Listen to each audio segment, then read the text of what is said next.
अपनी multiple post को explore में भेजने के बाद आज मैं आपको दोस्तों बताने वाला हूँ ऐसे 5 तरीकों के बारे में जिनसे आप अपनी पोस्ट को भी इंस्टाग्राम के एक्सप्लोर सेक्शन में भेज सकते हैं।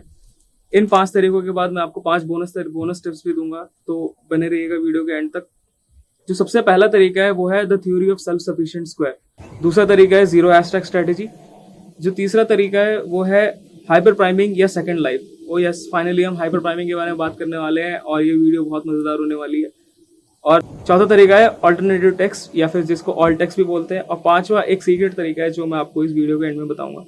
सो हम स्टार्ट करते हैं इस वीडियो में। पहले दोस्तों हम बात करते हैं कि एक्सप्लोर सेक्शन क्या है और पहले कैसा होता था और अभी इनमें क्या चेंजेस आए हैं। उस हिसाब से हमारी स्ट्रैटेजी किस हिसाब से अलाइन हो रही है उसके बारे में आपको मैं बस एक दो मिनट उसका थोड़ा बैकग्राउंड देना चाहूंगा। पहले जो एक्सप्लोर सेक्शन होता था वो एक बहुत बड़ा एक सेक्शन होता था जो कि सबके लिए कॉमन रहता था। जितने लोग इंस्टाग्राम यूज कर रहे हैं सबके लिए कॉमन रहता था वो एक्सप्लोर सेक्शन। जितने लोग इंस्टाग्राम यूज कर रहे हैं उनको एक ही चीज दिखती थी अपने एक्सप्लोर सेक्शन में। लेकिन अब क्या है, अब एक्सप्लोर सेक्शन कैटेगराइज्ड है। अब एक्सप्लोर सेक्शन के अपने कैटेगरीज हैं और हर इंडिविजुअल के लिए वो इंडिविजुअली टेलर्ड है। मतलब हर किसी को वो इंडिविजुअल सेक्शन दिखेगा। जो मुझे एक्सप्लोर सेक्शन में दिख रहा है हो सकता है आपको ना दिखे। तो ये तो यही है। तो अभी क्या है, पहले क्या था कि लोग एक्सप्लोर सेक्शन में जब जाते थे तो एक्सप्लोर सेक्शन से रीच बहुत आती थी, लेकिन वो टारगेटेड रीच नहीं होती थी। मतलब वो आपकी नीश की रीच नहीं होती थी। हो सकता है कि आप ब्यूटी अच्छा हो, ब्यूटी आपका ब्लॉग हो, उस टाइप का चैनल हो या फिटनेस चैनल हो, और अगर आप एक्सप्लोर सेक्शन में जा रहे हो तो आपको सबको आपका वो ब्यूटी चैनल या ब्लॉग चैनल दिखता था। जबकि अब जो है वो टारगेटेड ब्यूटी वाले सेक्शन में दिखेगा या फिर ब्लॉग वाले चैनल में दिखेगा या वेलनेस वाले सेक्शन में दिखेगा। तो ये पहले और अब के बीच में डिफरेंस है एक्सप्लोर सेक्शन का। तो जब हम पहली चीज जिसके बारे में बात कर रहे हैं वो है सेल्फ सफिशिएंट स्क्वायर। मतलब जब आप एक कैमरे से फोटो लेते हो तो कैमरे से जब आप फोटो लेते हो तो वो 3:2 के फॉर्मेट में होती है। मतलब 3 और 2 3:2 के फॉर्मेट में रहती है। उसको अगर आप वर्टिकली लेते हो तो उसको आप 2:3 कह सकते हो। तो उस 2:3 फॉर्मेट को वो आपने फोटो ली, फिर आप उसे इंस्टाग्राम के लिए 5:4 या 4:5 में आप उसे क्रॉप करते हो। तो जब आप क्रॉप करते हो तो आपको क्रॉप करते हुए ध्यान रखना है कि ऊपर नीचे से ऐसे स्पेस छोड़ा गया हो कि जब आप उसे क्रॉप करके देखो तो वो एग्जैक्टली आपको सारे एलिमेंट्स उसमें हो, प्लस ऊपर नीचे से गैप हो। और उसको आपको गैलरी में या फिर बहुत सारे ऐसे जगह होती हैं, या फिर अगर आपको नहीं समझ में आ रहा तो आप किसी को व्हाट्सएप पे भी भेज के उसको चेक कर सकते हो कि वो स्क्वायर में कैसे दिखेगी। वो जो फोटो है जो पहले 2:3 था जिसको आपने 5:4 बनाया, वो स्क्वायर में कैसे दिखेगी ये देखने के लिए आप अपनी गैलरी में ही देख सकते हो बैक जाके। तो आपको स्क्वायर ग्रिड में दिखेगी वो। या फिर बहुत सारी प्रीव्यू एप्स भी होती हैं, लेकिन मैं उन्हें रिकमेंड नहीं करूंगा क्योंकि वो आपका लॉगिन मांगती हैं, जो कि सेफ नहीं होता किसी भी थर्ड पार्टी ऐप में शेयर करना। तो आप व्हाट्सएप पे किसी को भेज के वो चीज देख सकते हो कि वो स्क्वायर में कैसे दिखेगी। तो the theory of self sufficient square कहती है कि आपका जो कंटेंट है, आपका जो फीड है, जो पोस्ट है आपका, वो फीड में 80% टू 70%, 70 to 80% वो पूरा दिखना चाहिए। मतलब जो वो फोटो है वो फीड में पूरी दिखनी चाहिए। इस पे हम क्यों जोर दे रहे हैं दोस्तों, क्योंकि जब आप कभी भी एक्सप्लोर सेक्शन में जाओगे तो आप देखना कि जो कोई फोटोज हैं वो फोटोज स्क्वायर में ही पूरी दिखती है। एक्सप्लोर का सेक्शन एक स्क्वायर शेप का होता है। स्क्वायर शेप में उसमें आपको फोटोज दिखती हैं। तो जो फोटो स्क्वायर में पूरी दिख रही है उसके चांसेस बहुत ज्यादा होते हैं कि लोग उस फोटो को खोलें और आपकी फोटो तक वो एक्चुअल में आपकी प्रोफाइल तक पहुंचे। फिर तो अगर आप सेल्फ सफिशिएंट स्क्वायर वाली चीज को मास्टर कर लेते हो तो ये बहुत इजी होता है और एक बहुत ही गारंटीड वे होता है आपकी फोटोज को एक्सप्लोर में ले जाने का। मैं खुद ये चीज यूज करता हूँ। आप मेरी फीड की मोस्टली फोटोज में आप देख सकते हो कि वो बिना फोटो खोले ही आपको फीड के स्क्वायर ग्रिड में ही वो फोटो पूरी नजर आई। तो ये चीज है। सेकंड चीज जिसके बारे में हम बात करने वाले हैं वो है जीरो हैशटैग स्ट्रेटेजी। इसके ऊपर मैंने एक डेडिकेटेड वीडियो बनाई हुई है, आप ऊपर आई बटन पे क्लिक करके देख सकते हो। जीरो हैशटैग स्ट्रेटेजी ब्रीफली यही कहती है कि अगर आप कोई भी हैशटैग नहीं यूज करते अपने कंटेंट में तो आप उसके दरवाजे खोल देते हो, उसका एक्सपोजर खोल देते हो एक्सप्लोर में हिट करने का, प्रोफाइल से रीच लाने का और होम से रीच लाने का। तो अगर आप हैशटैग कम यूज कर रहे हो या टारगेटेड यूज कर रहे हो तो उसके बहुत ज्यादा चांसेस होते हैं कि वो एक्सप्लोर में जाएगा। आप इसको बहुत डिटेल में समझ सकते हैं ऊपर जो वीडियो थी उसके। जो थर्ड तरीका है दोस्तों वो है हाइपर प्राइमिंग और सेकंड लाइफ। तो हाइपर प्राइमिंग और सेकंड लाइफ ये जो चीजें समझनी बहुत इंपॉर्टेंट है, थोड़ा आप ध्यान से सुनना। अभी हाइपर प्राइमिंग क्या होता है कि जैसे जब कोई पोस्ट ऑर्गेनिकली बिल्ड होती है, ये डिजिटल मार्केटिंग की टर्म है। जो लोग इंस्टाग्राम ग्रोथ में जो प्रोफेशनल बिजनेसेस हैं उनको ये बात पता होती है, लेकिन मुझे लगा आपको बतानी चाहिए ये चीज। तो आप कर पाओ या ना कर पाओ, लेकिन आपको चीजें पता होनी चाहिए, मेन मोटिव ये है। तो हाइपर प्राइमिंग क्या होता है कि जैसे आपने स्टार्ट किया, आप हाइपर प्राइमिंग का मतलब है कि आपने एक पोस्ट लाइव किया अपना, वो पोस्ट लाइव हो गया, उस पोस्ट के बाद वो पोस्ट लाइव होते ही आपने क्या किया कि उसको हाफ ऑर्गेनिकली तरीके से आपने उसको ग्रो किया। मतलब कि डिजिटल मार्केटिंग कंपनीज कैसे करती हैं, पहले मैं आपको वो समझाता हूँ कि जैसे मैंने कोई पोस्ट लाइव किया, तो वो मेरे पोस्ट को एवरी हाफ एन आवर या 1 आवर जो उनका अपना नेटवर्क है उसमें वो उसको स्टोरीज में शेयर करेगी या अपने नेटवर्क में सर्कुलेट करेंगे। तो उससे इंस्टाग्राम को क्या लगता है कि इंस्टाग्राम को लगता है कि ये पोस्ट एक्चुअल में इट्स परफॉर्मिंग वेरी गुड, क्योंकि इसकी रीच बढ़ती जा रही है अपने आप ऑर्गेनिकली। तो इंस्टाग्राम उस चीज को रीड करता है और इस चीज को और ज्यादा ऑर्गेनिक पुश प्रोवाइड करता है। आप हाइपर प्राइमिंग कैसे कर सकते हो कि आपने कोई जो पोस्ट आपने लाइव किया उसको आप उसी टाइम स्टोरी में मत डालो, क्योंकि आप स्टोरी में डालो ना डालो उसकी एक इनिशियल कर्व बहुत हाई रहता है। तो उसका इनिशियली उसको ऑर्गेनिकली थोड़ा सा सर्कुलेट होने दो। उसके कुछ देर बाद आपने स्टोरी में डाला, कुछ देर बाद आपके किसी दोस्त ने स्टोरी में डाला, तो उससे इंस्टाग्राम को लगता है कि आप इसमें ये पोस्ट एक्चुअल में वाकई में दमदार है। तो इसमें क्या कर रहे हो, आप इसको पॉजिटिव फीडबैक मैकेनिज्म इसको दे रहे हो कि आपने कुछ पॉजिटिव इंडिकेशंस दिए जिससे कि आपका पोस्ट ग्रो होगा। तो ये चीज तरीका होता है। और इसको सेकंड लाइफ में कैसे यूज कर सकते हैं कि जैसे आपने देखा होगा कि जब भी आप एक्सप्लोर में जाते हो तो एक्सप्लोर में आपको जरूरी नहीं है कि रीसेंट पोस्ट ही दिखे, हो सकता है आपको 4 दिन 5 दिन पुराने पोस्ट भी दिखते हैं। तो आप ये उन पोस्ट के लिए वैलिड है जिनकी क्वालिटी बहुत अच्छी है, मतलब पोस्ट में एक्चुअल में दम है, लेकिन समटाइम्स इंस्टाग्राम उसको रीच नहीं प्रोवाइड करता। कई बार जो हमारे सबसे अच्छे पोस्ट होते हैं उनको भी बहुत ही खराब रीच होती है। तो अगर आपकी रीच उतनी अच्छी नहीं थी उस पोस्ट की, तो आप 3-4 दिन बाद आप और आपके फ्रेंड्स मिलके उसको फिर स्टोरी में शेयर कर सकते हैं दोबारा। तो जब आप उसको दोबारा स्टोरी में शेयर करते हैं तो इट्स एज इफ कि उस पोस्ट को सेकंड लाइफ मिलती है, इट्स एज इफ कि वो पोस्ट दोबारा से लाइव हो जाता है।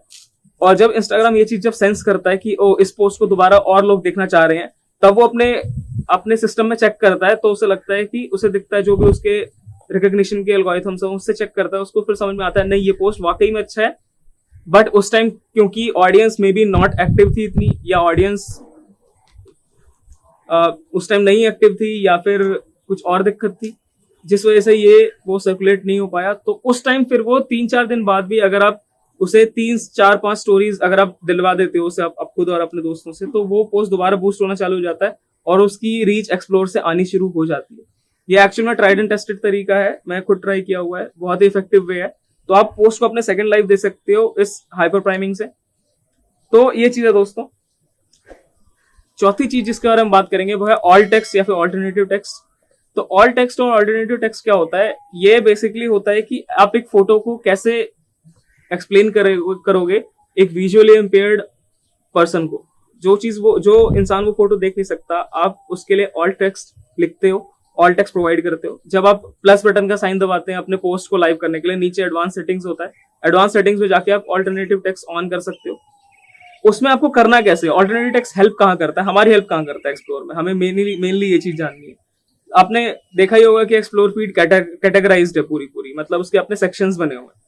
तो अगर आप ऑल्टरनेटिव टेक्स्ट डालते हो तो वो इंस्टाग्राम को एक्चुअल में हेल्प करता है आपकी पोस्ट को रिकॉग्नाइज करने में कि आपकी जो पोस्ट है वो इस कैटेगरी में बिलोंग करती है और इस कैटेगरी में बिलोंग करती है। तो जब इंस्टाग्राम को पता लग जाता है कि ये पर्टिकुलर पोस्ट इस कैटेगरी में बिलोंग करती है, तो वो उस कैटेगरी में वो पोस्ट को भेजता है।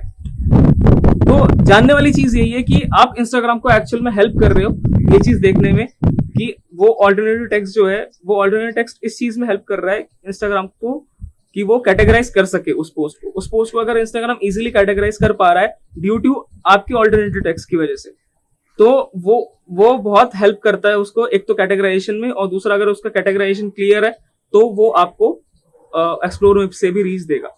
यही सेम रीजन है दोस्तों कि मैं बोलता हूँ बार बार कि आप अपनी नीश पे काम करो, कि जो भी आपकी नीश है उस नीश पे आपको आप मेंटेन रखो, जिससे कि इंस्टाग्राम को एज अ पोस्ट और एज अ प्रोफाइल इंस्टाग्राम को पता हो कि आपको किस कैटेगरी में डालना है अगर आपको एक्सप्लोर में भेजना है। तो अगर वो उसको खुद कंफ्यूज होगा कि किस कैटेगरी में डालना है तो वो आपके पोस्ट को नहीं भेजेगा एक्सप्लोर में।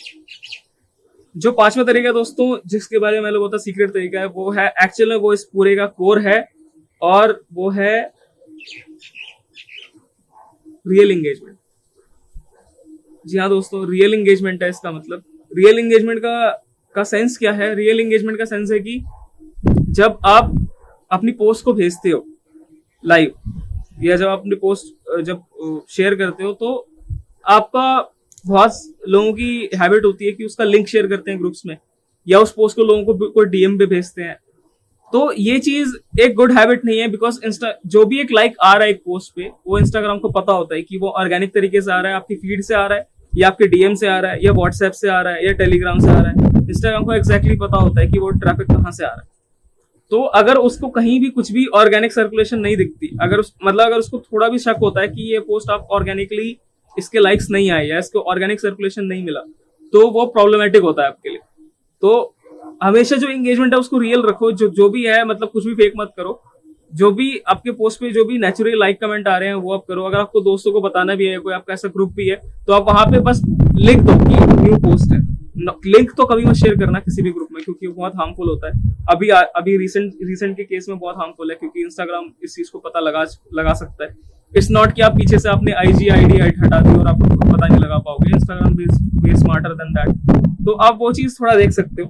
अब मैं दोस्तों आपको बताने वाला हूँ 5 बोनस टिप्स। थैंक यू यहाँ तक बने रहने के लिए। 5 बोनस टिप्स हैं। पहला है कि आप अपने नीश पे स्टिक रहो, रेगुलर रहो, कि जो भी आप जिस भी चीज पे आप काम कर रहे हो उस चीज पे आप रेगुलर रहो। उसको नीश बार बार स्विच मत करो। ऐसा नहीं है कि आपने सेल्फीज भी डाल रहे हो, आप मैक्रो भी डाल रहे हो, ट्रैवल भी डाल रहे हो, तो उससे बहुत प्रॉब्लम होती है इंस्टाग्राम कैटेगराइजेशन में। और कैटेगराइजेशन एक बहुत ही मेन चीज होती है किसी भी पोस्ट को एक्सप्लोर फीड में रैंक करवाने में। दूसरा मैं बोलूंगा पॉइंट कि आप क्वालिटी कंटेंट डालो। Quality not in terms of the aesthetics और something, but also in terms of file size. क्योंकि एस्थेटिक्स तो इंस्टाग्राम रीड करता ही अपने इमेज रिकग्निशन एल्गोरिथम से, लेकिन जो फाइल साइज है, अगर आपकी फोटो HD नहीं है, पिक्सेलेटेड है, कुछ भी, अगर इंस्टाग्राम को वो चीज पता लगता है तो वो उस चीज को मैटर नहीं करता, वो उस चीज को उसके लिए जरूरत नहीं समझता वो कि वो उसे एक्सप्लोर में भेजे, क्योंकि एक्सप्लोर में वो बेस्ट ऑफ द बेस्ट चीजें भेजना चाहता है। तो अगर आपकी फोटो का फाइल साइज ही अच्छा नहीं है तो वो आपको नहीं भेजेगा। थर्ड पॉइंट मैं आपको फिर से बोलना चाहता हूं कि अपनी पोस्ट को कभी भी DM में मत भेजना, किसी भी ग्रुप्स में मत शेयर करना। चौथा पॉइंट मैं आपको बताना चाहता हूं कि अपनी पोस्ट को कभी भी आप एडिट मत करना। एटलीस्ट फॉर फर्स्ट 24 आवर्स कभी भी आप एडिट मत करो। एक बार आपकी पोस्ट लाइव हो गई, ऐसा नहीं है कि आप ऊपर जाके एडिट कर रहे हो। और अगर किसी इमरजेंसी केस में आपको करना भी पड़ता है एडिट, तो आप सिर्फ और सिर्फ कैप्शंस चेंज करना, ऊपर के जो वर्ड्स हैं वर्ड चेंज करना, हैशटैग्स कभी मत चेंज करना। क्योंकि होता क्या, जब आप पोस्ट कोई लाइव करते हो तो वो अगर उसमें 30 हैशटैग्स हैं तो लाइक 30 वायर्स उसमें से निकल रहे हैं। अगर आपने एडिट करके एक आध वायर उसकी चेंज करी तो इंस्टाग्राम को पता आ जाता है कि आपने कुछ ना कुछ किया। तो बेसिकली आपको वो चीज नहीं करनी है। कभी भी अपनी पोस्ट एडिट को कभी करना ही मत, क्योंकि वो बहुत नेगेटिवली इंपैक्ट करता है उस पोस्ट को। पांचवा तरीका है लॉन्ग फॉर्म कंटेंट का। कि लॉन्ग फॉर्म कंटेंट का मतलब है कि ऐसा कंटेंट आप बनाओ जो कि लॉन्ग फॉर्म कंटेंट को लोग वीडियो कंटेंट के से बोलते हैं। लॉन्ग फॉर्म कंटेंट को लोग वीडियो कंटेंट बोलते हैं, दोनों को लिए सेम वर्ड यूज करते हैं। बट लॉन्ग फॉर्म कंटेंट ऐसा कंटेंट है, कोई भी ऐसा कंटेंट जो कि एक यूजर को स्टे करता है, उसको रखता है इंस्टाग्राम पे for a longer period of time, वो लॉन्ग फॉर्म कंटेंट होता है। तो लॉन्ग फॉर्म कंटेंट कैसे हो सकता है? जैसे आपने कोई फोटो डाला तो आप उसके पैरेलल में उसका BTS डाल दिया, या आपके पोस्ट ऐसा है जिसको लोग फीड में स्क्रॉल करते करते बीच में रुक गए उस पोस्ट को देखने के लिए, क्योंकि कुछ वो अच्छा पोस्ट था या कुछ डिफरेंट था, कोई सा आपने यूनिक चीज इसमें से ली है। या फिर आपने कैरोसेल डाला है जिसको लोग 3-4 स्लाइड्स एक आपने पोस्ट में डाली है, तो लोग उसे देखना पसंद करते हैं। और लॉन्ग फॉर्म कंटेंट IGTV होता है कि आपने IGTV वीडियोस डाली जो कि लोगों को प्लेटफॉर्म पे टिका के रखे, क्योंकि हर सोशल मीडिया प्लेटफॉर्म का एम होता है कि यूजर रिटेंशन, कि यूजर वहां पे आए, रुके, देखे चीजों को। तो अगर आपका पोस्ट हेल्प कर रहा है इंस्टाग्राम को यूजर रिटेंशन में, तो वो आपको रिवॉर्ड करता है एज एक्सप्लोर पेज भेज के। तो ये चीजें हैं। आई नो मैंने आपको प्रॉमिस किया था कि अगली वीडियो हमारी DSLR से आने वाली है, बट लेकिन एंड टाइम पे मेरे माइक जो है उसने थोड़ा धोखा दे दिया मुझे। पहले मुझे लगा कि उसकी बैटरी खराब है, फिर मैंने उसे चेक करवाया, वारंटी में भेजना पड़ेगा, तो फाइन। तो लेकिन मैंने सोचा कि एटलीस्ट बैक कैमरे से फोटो लेते हैं, फ्रंट कैमरे से तो हमने ऑलरेडी 4 वीडियोस डाल दी हैं। तो दैट्स हाउ दिस वीडियो केम। दोस्तों इस वीडियो को लाइक कर देना, चैनल को सब्सक्राइब कर देना, और अगर आपने कोई भी नई चीज़ सीखी है तो अपने दोस्तों के साथ ज़रूर शेयर करना, क्योंकि ये इस वीडियो की सर्कुलेशन में हेल्प करता है। And thank you for watching.